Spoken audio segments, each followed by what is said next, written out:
Hi everyone, this is Dr. Amir Rajavi. I'm a veterinarian practicing small animal medicine in Montreal, Canada. So this video will be about the primary visits of the kittens and puppies. Normally what we're going to do, we start with getting the history. We collect as much as information that we can have about our patients. And so sometimes they're coming from breeders, so the information will be very accessible. So information like date of birth, vaccinations, or dewormings, or if the patients are doing fine at home, eating, drinking, urination, defecation, any vomiting, coughing, sneezing, and all this kind of information. The next step will be the physical exam. So the veterinarian will do the physical exam, a whole physical exam, to check the skin, to check the abdominal region, to check the preanal region, to check the respiration, the heart situation, oral cavity, ears, eyes, and everywhere. To decide whether the patient is in a good health or not. Then we decide if the patient is in good health, so we can proceed with vaccination. For the vaccination and for the deworming or parasite prevention, I will make separate videos, so that in that case you can have all the necessary information on that side, and you can use that for your further information. But as a general rule, for the vaccination, and if the patient is in good health, so we do the vaccine. We need to know, we need to deworm them. And the other thing which is important, that we can always suggest fecal tests. But fecal tests are not always conclusive, because some of the tests they get only the parasite eggs, and some of the other ones they can see the adult worms. So most of the time it's better maybe to deworm the kittens, because the kittens and puppies, because there are some worms and parasites which are transferable from the mother to the babies.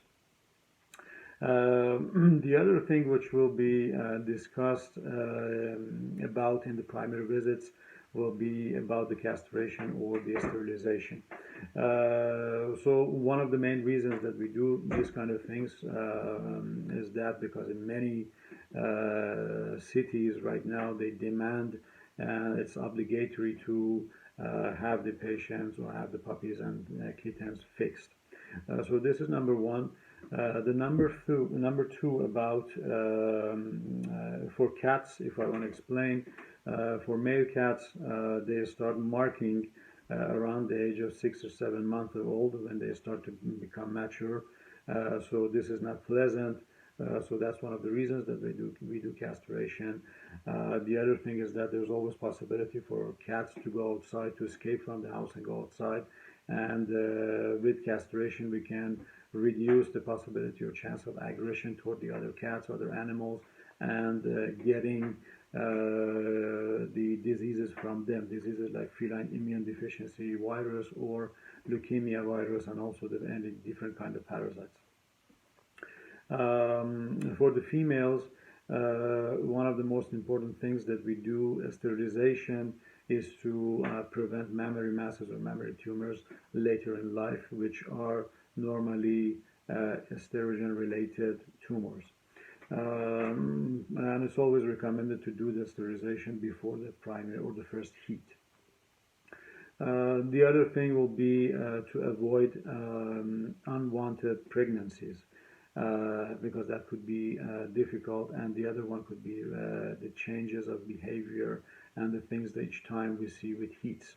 So the cats, as you may know, they have a cycle several times during the year, and each time they vocalize a lot, they change the behavior, they're more demanding, so that can cause lots of problems for the pet owners or cat owners.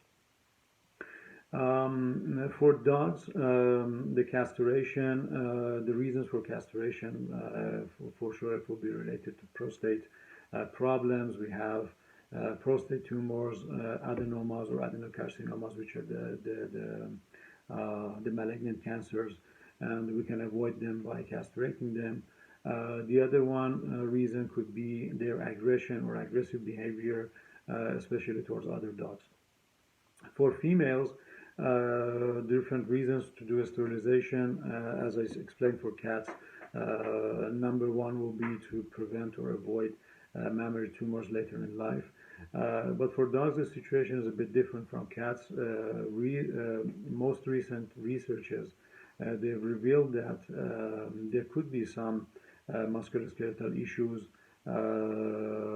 relating to the castration or sterilization in younger age. So right now, it is more recommended to wait until the full development of the kitten or puppy especially the male or female, and then we do a sterilization or spay them.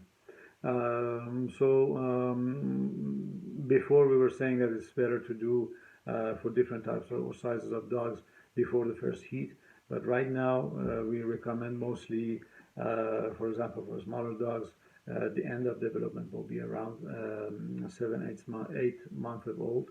So that's a good time. Normally it's after the first heat. For the medium-sized dogs, it will be around 10 to 12 months. And for larger breeds and giant breeds, it will be between 12 to 15 months for both male and females. Or between the first and second heat. So this is something that you can discuss more with your veterinarian in the primary visit. The other thing which will be very important is about the nutrition. So we always suggest to or recommend for the primary visits or for the especially for primary month that we go with well-known diets, well-known companies, well-known nutrition, which are well balanced in the level of protein, in the level of vitamins, and the necessary ingredients. So try to provide good food for the puppies and kittens, and that will help them to grow in a normal condition without any problem or developmental issues.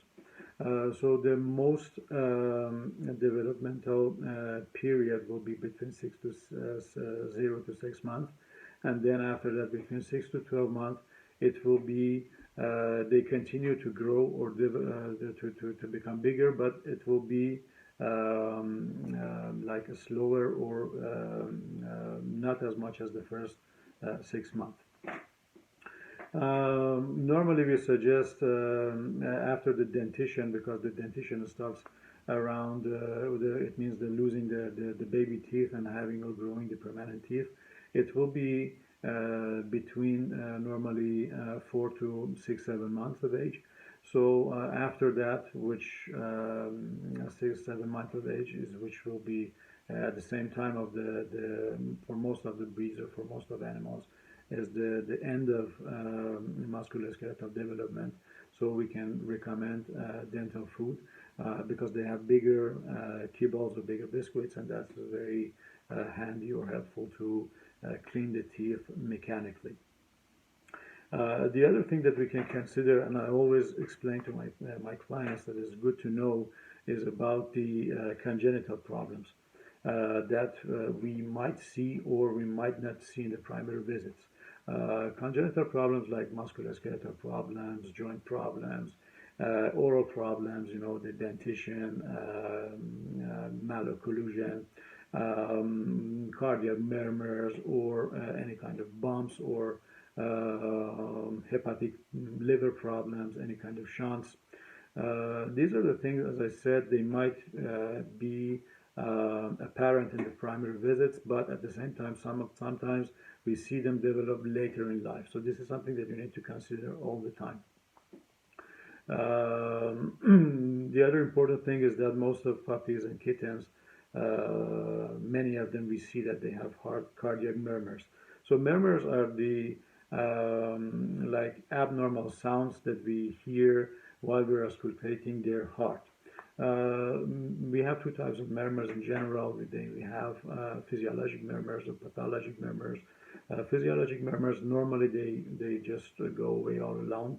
They don't need any attention, or they're not something that we should be worried about. And most of the time, they're mostly for the first year of life, and after that, they will go away.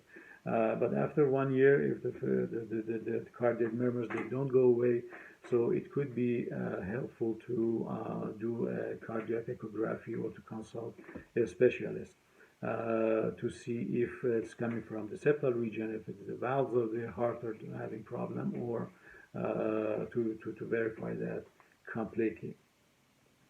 I think that's it. That will be all for the primary visit, and I hope all you guys have a good primary visits with your kittens and puppies. Until next time, bye.